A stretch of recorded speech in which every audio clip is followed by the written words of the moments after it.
Welcome in to the Pursuit of Manliness podcast, where we are vigorously equipping men to pursue biblical manliness. My name is Jarrett Samuels. I'm the host of the podcast.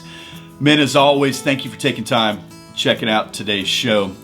I want to remind you, on Monday, our episodes are a quiet life episodes. That means we focus in on the idea of aspiring to live a quiet life, mind our own affairs, work with our hands, be dependent upon nobody. Well, that also means that our podcast is sponsored by Armored Nation Coffee. Armored Nation Coffee is offering right now the Quiet Life Blend. I'm going to tell you, I honestly don't know why you would buy anything else. This is the best blend of coffee I've ever had, but I believe it's for a limited time, so you should get it while you can, armoredcoffee.com. But while you're there, check out everything else Randy has. Randy makes this coffee in beautiful Brown County, Indiana. It is a great place to go visit, hike, whatever. I should be on the board of tourism. However, make sure you visit armoredcoffee.com. Get yourself a bag or two of a Quiet Life blend. We drink it straight out of the tap. It's bold. You know you had some coffee, and you'd be glad you did. Real quick before we get into the conversation today, if you want to join the herd, we have a community of men that are global who are supporting the pursuit of manliness. You can now do it for just $5 a month. Click the link in the show notes. It's a Buzzsprout link. Buzzsprout is the host of this podcast, meaning they're the ones that kick this thing out to iTunes, Spotify, wherever else you grab your podcast content through audio. They're the ones that are doing that. So you subscribe $5 a month, you're in the herd. You get invited to our monthly Zoom calls, you get bonus content, etc. Part of that bonus content will be my conversation with my guest today, Robby Engel. Robby, let's be honest, he's done it all, it seems, when it comes to church world, small groups, working with men, etc. He's going to give us a lot to think about when it comes to community. Now, let me say this. I'm a quiet life guy. I can lean a little towards the lone wolf side of things, where I feel like I'm pretty good on my own. And I know a lot of you guys resonate with that as well. But if we're really honest, we're not as great as we desire to be on our own. We need community. But I'm not just going to go in and join any community. I'm not just going to go sign up for anybody's small group, or, let's be honest, you and I don't want to waste our time. So if we're going to be a part of something, we want it to be genuine, we want it to be authentic, but we also want to know that we can trust the rest of the people in the room to be who they say they are as well before we disclose anything. So I'm a big proponent for Tribe. Tribe is our 6-month discipleship community. Registration isn't open yet, but it will be in the coming weeks. Through Tribe, I have met some of the best men on the planet, and it all started in a season where I knew I need some high quality men. I just wasn't quite sure where I could find them. Listen, they might be in your church. I hope they are. Maybe you need to be in that church. Maybe your pastor hopes you are. Nevertheless, we have to figure out ways to get around high quality, high caliber men who will make us better men, who will help us become better husbands, better fathers. And let me say this, when I talk about high quality, high caliber men, none of these men are coaching me. None of these men are saying, now, Jared, did you make sure that? None of those things. By sharpening one another, by having constant conversation, constant interaction, I am becoming a better man. I'm becoming the man that my wife and kids deserve. I'm becoming the man that I need to be out in public. I'm becoming the man that I need to be in private. And I got to say, it is absolutely worth it. Men, it's time to talk to Robby Engel.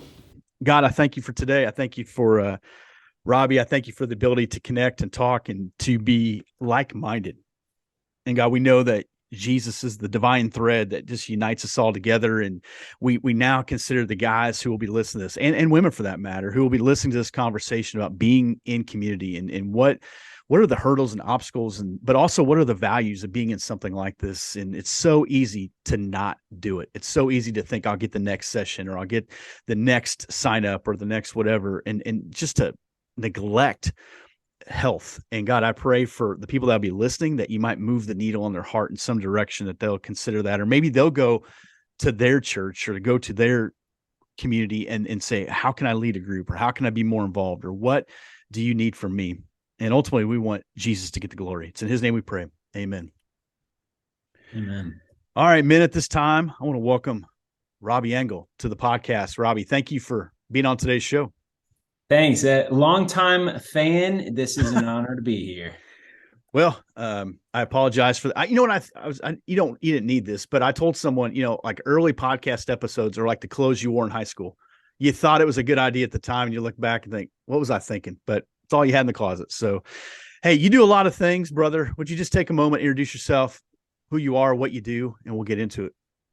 Yeah, I've been married 18 years to Emily. I've got 8 kids, all 12 to 4.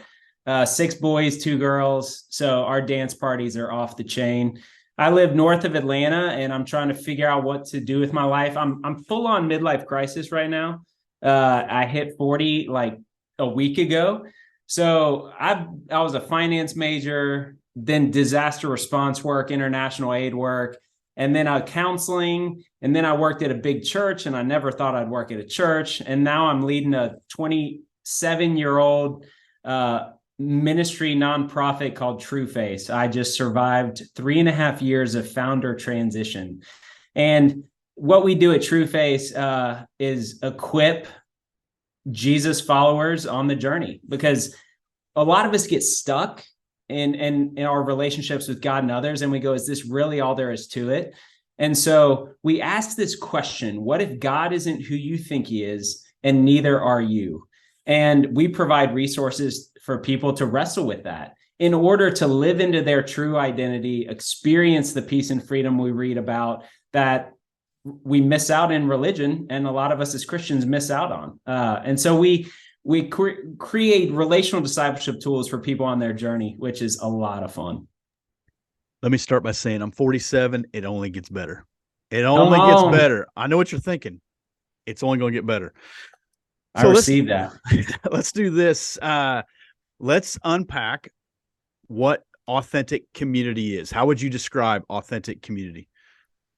Gosh, how would I describe authentic community? I would describe authentic community as an environment where I am known and loved. And that's a high trust environment. Trust is a precursor to being loved. I think trust unlocks love. So an authentic, a rich community is a high trust environment which is of grace, where I can be more known and more loved. And we could spend about 8 hours unpacking all of that. But it's, I think, what we're designed for, what's the most significant component of our spiritual formation journey, and why I love what y'all are doing. Well, I paid for Zoom for the year, so we can go a year if we had. Let's go. So what you just described, known, loved, all those things, to me, the first image I think of is the home. That should be the place where we find, first and foremost, an authentic community. And let's just make the assumption guys have that. Even if they don't, they have authentic community within their home. But I think what you're talking about is also outside of the house, finding relationships that are genuine and real, that go beyond knowing your batting average for the church softball team and what you do for the project manager and all those things. Where are some places that Christian men should be looking for or building authentic community?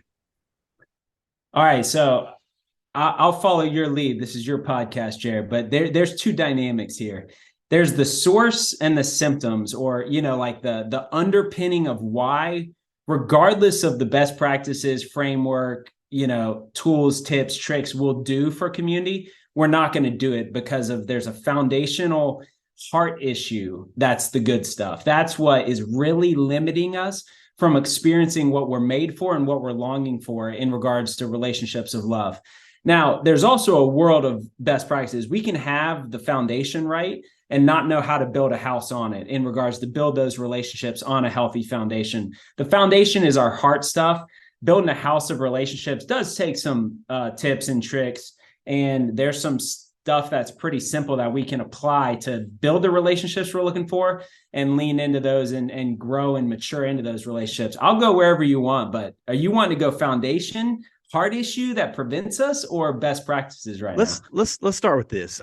I've found through the years that oftentimes we tried to get men together in places where women were just sitting. We just took the doilies away and the candles and said, all right, come together. Let's have some biscuits and gravy. Now, tell me the last time you looked at pornography. And then we wonder why everyone stares at their feet and they're not going to talk and they're not going to, or as men, we need to charge the gates of hell. You're like, I don't even know who this guy is sitting next to me. I'm not fighting nothing with him. So how do we get to the point where men at least embrace the fact that you need community, that there's value in this authentic community, that you can't force it.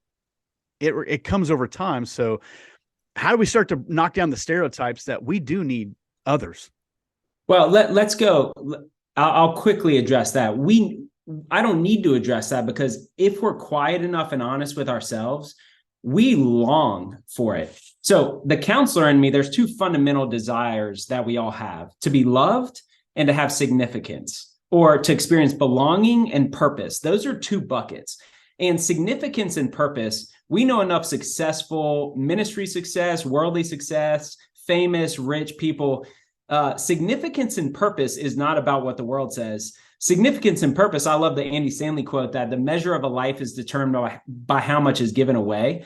So real significance and purpose, eulogy type virtues that we all really want to be said about us when we die, have to do with relationships. So it boils down to one thing. We are designed by a relational triune God, Father, Son, and Spirit, for relationships of love. So we all know it. We should get it. That's it. There's one thing innate in us as a licensed professional counselor that everything distills down to the foundational layer of the onion of: we are made for and we long for relationships of love, to experience belonging. So that's in us. Now, the journey, and that's also connected to spiritual formation. And Jesus summed it up and said, this is it. Love God, love others. That's it. Love. And the definition of discipleship is, by the way you love one another, that's how they'll know that you're my disciples. So it's all pretty simple, and we overcomplicate it with religion, but we know we're made for it. We long for it. We miss it. Our anxieties and fears are connected to relationships. Shame attacks relationships. It all comes down to relationships. Now, how we find that, that's a rare thing. And if that's why we're designed, that's our core, that's our longings of our heart. And that's what is so crazy that so few men experience this. And we will never stop trying to help men move that into that space. So it's easy for guys to long for it. The guys listening are probably going, yeah, well, why don't I have people? How do I find people? And that's what you're asking, right? Well, yeah, let me say this, that you said you're a counselor, right? Or you have that background. Yeah. Okay. So as you're saying this, I'm thinking of the fact that a lot of times we don't trust other people. I walk into a men's group and I look around and go, they're all older than me. They're all weirder than me. Or, maybe they all seem to have it together more than I do. When do you say it might be true that we don't trust ourselves? Because if we're not honest with ourselves, we really don't trust ourselves. So we walk in there, we're not really sure who we are either, as we're trying to evaluate the rest of the room, right? All right. Thanks for taking the bait to the good stuff, the source stuff, trust. It all hinges on trust, which is connected to identity. So let me go. I'll give an easy best practice tips, tricks on how to find this. But if you want to do a mental ride, here's the framework of Christian spiritual formation around trust and relationships in about 4 minutes. You want to go there? I've never done this online. So let's see this without. I got time. Let's do it. We're designed for relationships of love. Let's make that assumption. We're all designed for relationships. You got to ask, what's our design? What's the point of life? Designed for relationships. You got to ask who designed us in order to know why you're designed. What's the point of life? Major question we all ask. What's the point of life? By a good and loving Father. So that's the assumption. For people listening, you might disagree, but if a lot of you that would be a Jesus follower would say, okay, I'll roll with these guys with the assumption we're designed for relationships by a good and loving Father. So here's what happens to that. Sin happens, and sin is just a turning away from love, breaking of relationship. So good and loving Father made us for a relationship. Sin happened, so it just broke a relationship. And so we turned from God and love. And so what that did is position us as an identity as a sinner, right? A sinner is just, broke a relationship. Sin is anything that breaks relationships. So broke relationship with God. We don't trust his goodness. We ate from the tree of knowledge. We don't trust he's as good and loving as he is. And so we spend our lives as Christians trying to make that relationship right. And so we have this equation of I will do better, I will do more right behavior and less wrong behavior, and equal to make right this broken relationship. So we think of this equation of more right, less wrong equals godliness. The That's taught to a lot of us as Christians, but the problem is that's not biblical at all. And so over here, column A, we're sinners as an identity, right? We're sinners striving to be saints, to make right what is broken. Now, identity is connected to trust, which affects our horizontal relationships. And here's how.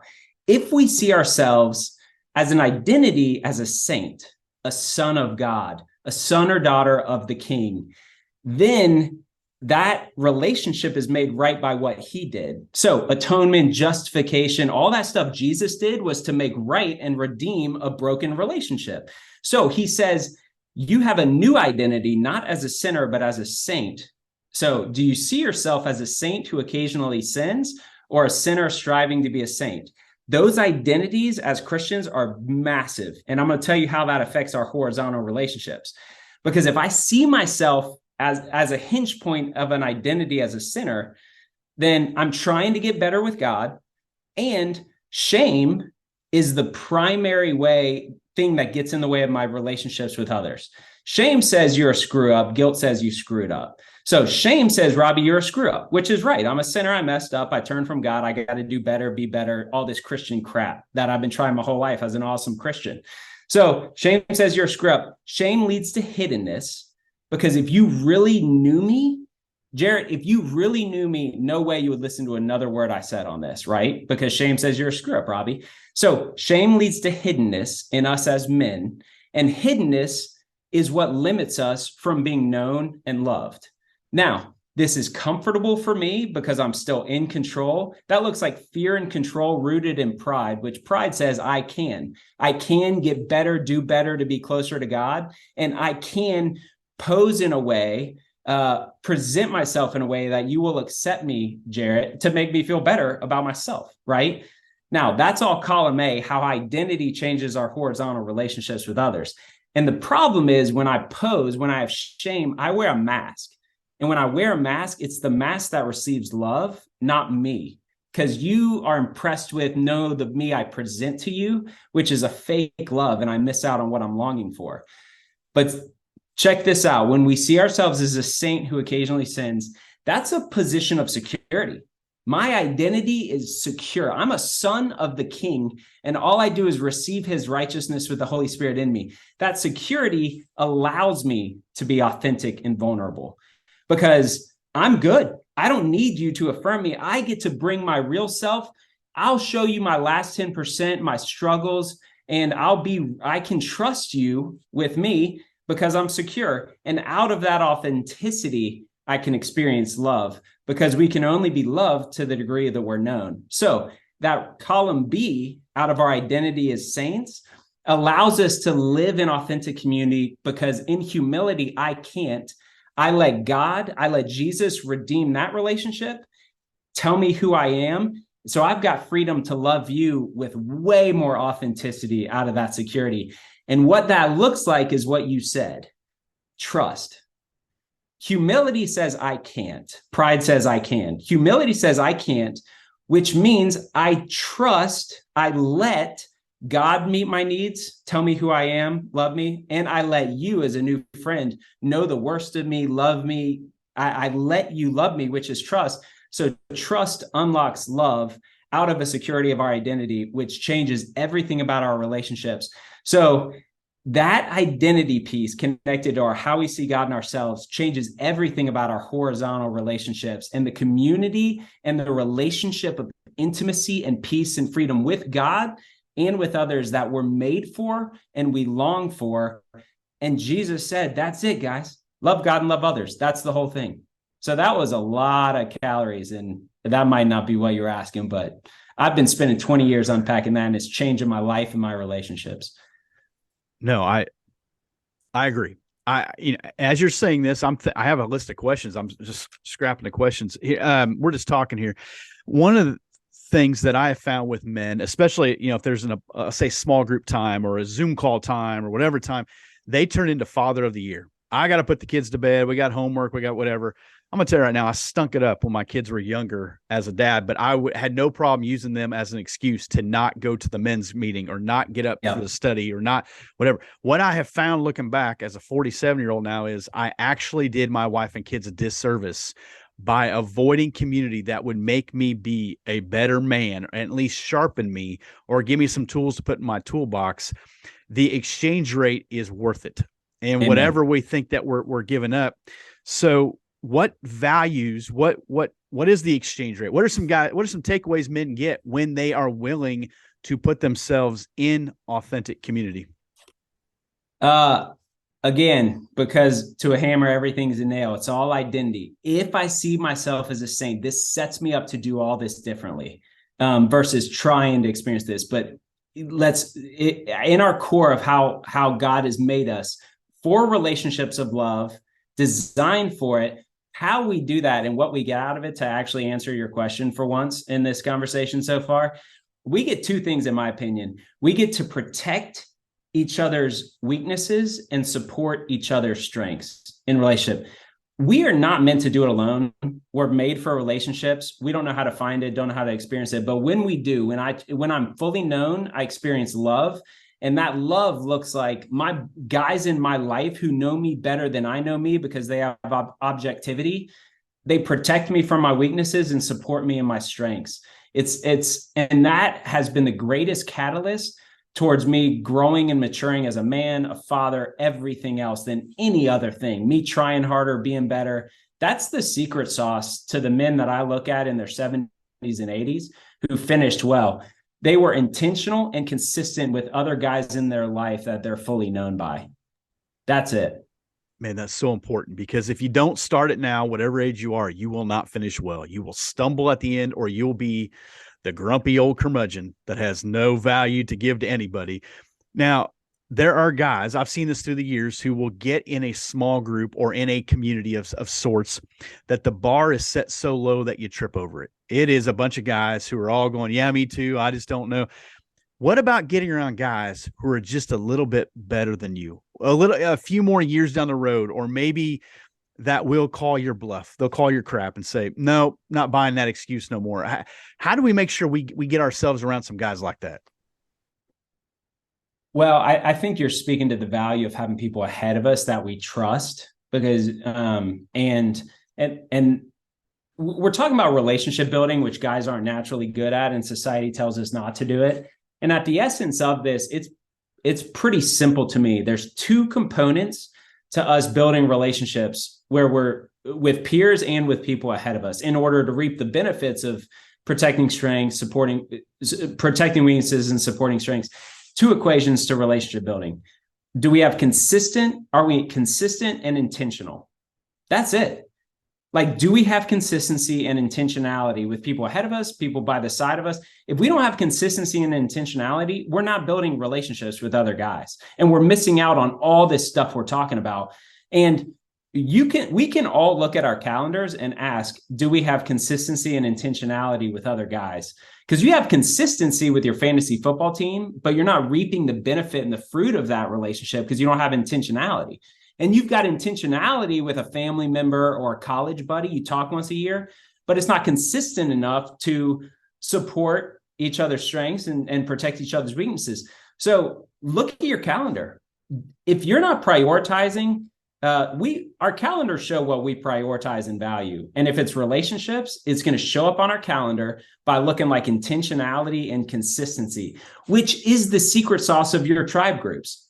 It's not, your tribe groups is simply a framework for intentionality and consistency so that we have relationships, which is what we're designed for and we long for, to help us mature and grow as men.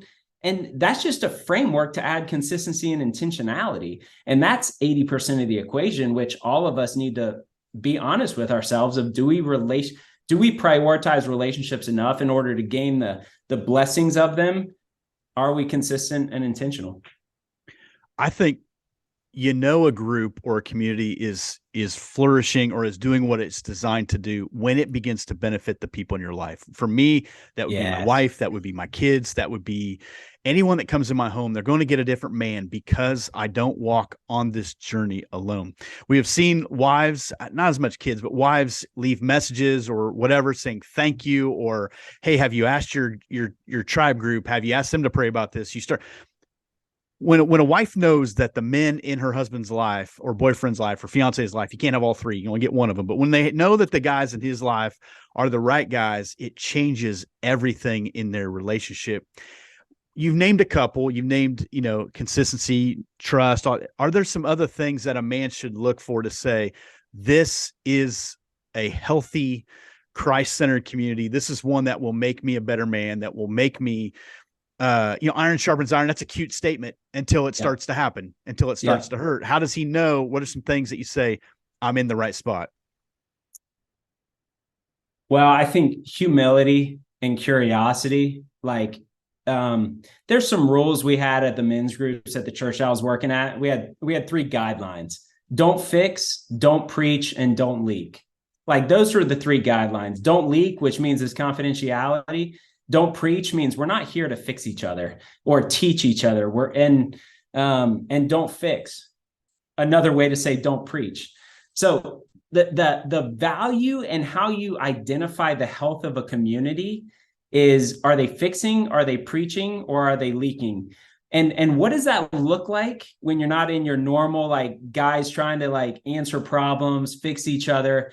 It looks like being present to just be with each other and do life together in love. And the greatest indicator of what that looks like, a healthy community looks like, and how you can be a part of a healthy community that builds relationships with intentionality and consistency is whether or not questions are asked. That's the cheat that I will see.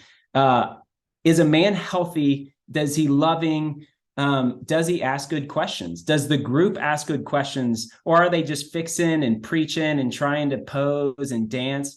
None of us have time for that. And we've been in too many groups like that are a waste of our time, and they feel inauthentic. But in a group where you're asking each other's questions and just being together and not trying to fix each other, that's a powerful group. So look for that.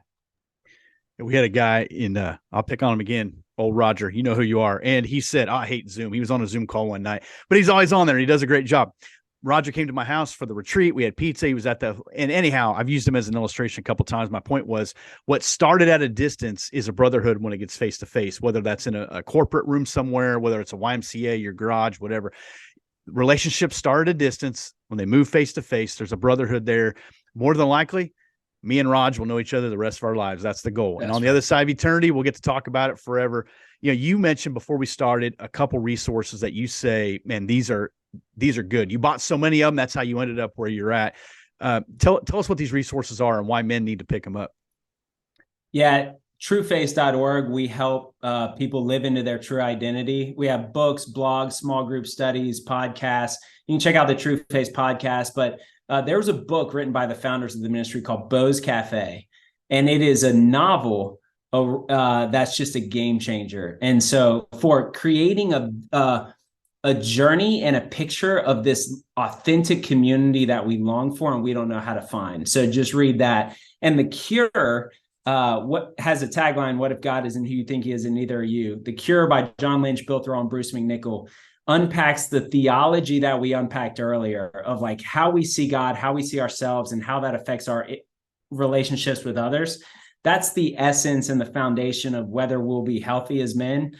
And that hinges on our identity of, do we see ourselves as a saint who occasionally sins or a sinner striving to be a saint, and how that affects everything else. So you can check out those things or go to trueface.org. Trueface.org. Man, Robby, I appreciate it. You gave us a lot to chew on. I have something I want to talk to you about. 1 Samuel 22, David gets a bunch of riffraff. They show up to him to the cave and they turn into mighty warriors, which to me, I think is the image of what small groups and communities should be about. But we'll talk about that in the herd. Robby, thank you for being on today's show. Thanks, y'all. Once again, thank you for listening to the Pursuit of Manliness podcast. I want to remind you, when you get a chance, make sure you visit thepursuitofmanliness.com to find this episode, all the previous podcast episodes. If you want to find out more information about the herd or subscribe to just $5 a month, which includes the herd bonus podcast content, invitation to our herd Zoom call gatherings, and more, make sure you click the link in the show notes. Men, thanks for listening, and let's keep pursuing biblical manliness.